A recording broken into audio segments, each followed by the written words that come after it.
বাইরের কোনো উপকরণ ছাড়াই মাত্র 1 কাপ সুজি দিয়ে মজাদার সন্দেশ বা বরফি তৈরি করে আপনারা 1 মাস মতো সংরক্ষণ করেও রাখতে পারবেন। আর এই সন্দেশ বানানোর জন্য বাজার থেকে কিছু কিনেও আনতে হবে না। ঘরে থাকা সামান্য কিছু উপকরণ দিয়ে খুব সহজেই এটা বানাতে পারবেন। রেসিপিটা বানানোর জন্য প্যানে নিয়ে নিচ্ছি 2 টেবিল চামচ পরিমাণ ঘি।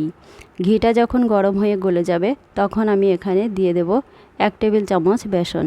ফ্লেমটা একদম লো করে বেসনটা কিছুক্ষণের জন্য ভেজে নিতে হবে, যাতে বেসনটা ঘিয়ের সাথে মিশে যায়।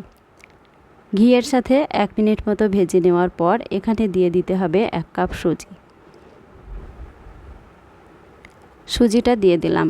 এখন সুজিটা বেসনের সাথে নাড়াচাড়া করে 5 মিনিট মতো ভেজে নিতে হবে। আর এই সময় ফ্লেমটা লো টু মিডিয়ামের মাঝামাঝি রাখতে হবে, না হলে কিন্তু সুজিটা পুড়ে যেতে পারে। অনবরত নেড়ে চেড়ে যেতে হবে, নাড়াচাড়াটা কোনোভাবেই কিন্তু থামানো যাবে না। আর সুজিগুলোকে ভালো করে ভেজে নিতে হবে, তা না হলে কিন্তু আমাদের বরফি বা সন্দেশটা একদমই পারফেক্ট হবে না। 5 থেকে 7 মিনিটের মতো সুজিগুলো ভেজে নিয়েছি। এখন ইন্ডাকশানটা অফ করে দিয়ে আরও 1 মিনিট নাড়াচাড়া করে নেব।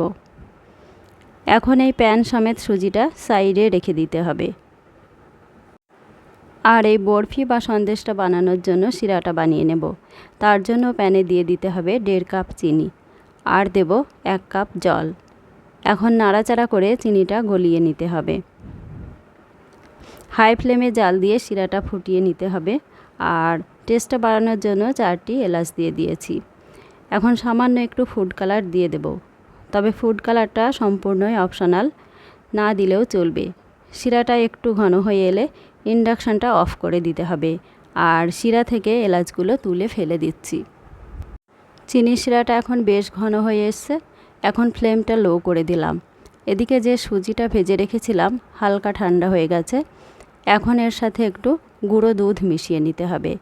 এই গুঁড়ো দুধটা অবশ্যই মেশাবেন, না হলে কিন্তু বরফিগুলো খেতে খুব একটা ভালো লাগবে না। আর গুঁড়ো দুধটা গ্যাস অফ করার পরেই দিতে হবে।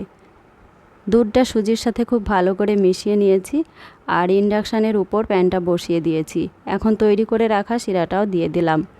দেওয়ার সাথে সাথে কিন্তু অনবরত নাড়তে হবে আর ফ্লেমটা লো রাখতে হবে। সবটুকু শিরা একসাথে দিয়ে অনবরত নাড়তে হবে। অল্প একটু নাড়লেই সুজিটা শিরার সাথে মিশে যাবে খুব তাড়াতাড়ি।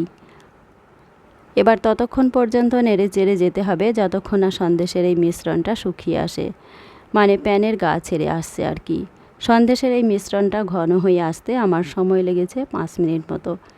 আমি আবারও বলছি, এই সময় নাড়াচাড়াটা বন্ধ করা যাবে না, অনবরত নাড়াচাড়া করে যেতে হবে। মিশ্রণটা বেশ ঘন হয়ে গেছে আর এই সময়ে আরও 1 চামচ ঘি দিয়ে দিলাম। এতে করে খুব সুন্দর একটা ফ্লেভার সন্দেশের ভিতরে থাকবে। আরও একটু নাড়াচাড়া করে সন্দেশটা নামিয়ে নিলাম। আমি একটা স্টিলের থালা নিয়েছি আর থালাতে একটু ঘি ব্রাশ করে নিয়েছি। এবারে সন্দেশের মিশ্রণটা প্লেটে ঢেলে নিয়েছি আর সমানভাবে চারিদিকে ছড়িয়ে দিচ্ছি। এই সন্দেশটা আপনারা যে কোনো পাত্রেই সেট করে নিতে পারেন। আমার সেট করা হয়ে গেছে আর উপর দিয়ে একটু কাজু বাদাম আর কাঠবাদাম কুচি ছড়িয়ে দিচ্ছি। আপনারা চাইলে এখানে পেস্তা কুচিও ছড়িয়ে দিতে পারেন। আপনারা পছন্দ মতো যে কোনো বাদামই দিয়ে দিতে পারেন, আবার বাদাম না দিলেও কোনো সমস্যা নেই। বাদাম কুচিগুলো একটু চেপে বসিয়ে দিয়েছি যাতে উঠে না আসে। এখন সন্দেশটা গরম থাকতে থাকতেই কেটে নিচ্ছি। ঠান্ডা হয়ে গেলে কিন্তু বেশ শক্ত হয়ে যাবে আর কাটাটাও একটু সমস্যা হবে। আপনারা আপনাদের পছন্দ মতো কেটে নিতে পারেন যে কোনো শেপ দিয়ে। আমি আমার পছন্দ মতো বরফি আকারে কেটে নিচ্ছি। ছুরি দিয়ে পিস করা হয়ে গেলে 5 মিনিট মতো এইভাবে রেখে দেব। তাহলে শক্ত হয়ে গেলে বরফিগুলো তুলে নেব। তৈরি হয়ে গেল সুজি দিয়ে তৈরি খুবই মজাদার একটা সন্দেশ বা বরফি রেসিপি। আর তৈরি করাও খুবই সহজ আর ঘরে থাকা অল্প কিছু উপকরণ দিয়ে খুব সহজেই এটা তৈরি করা যায়। আর সন্দেশটা বানিয়ে আপনারা চাইলে এয়ারটাইট কন্টেনারে 1 মাস পর্যন্ত সংরক্ষণ করতে রাখতে পারেন। রেসিপিটা ভালো লাগলে চ্যানেলটা সাবস্ক্রাইব করার অনুরোধ রইল।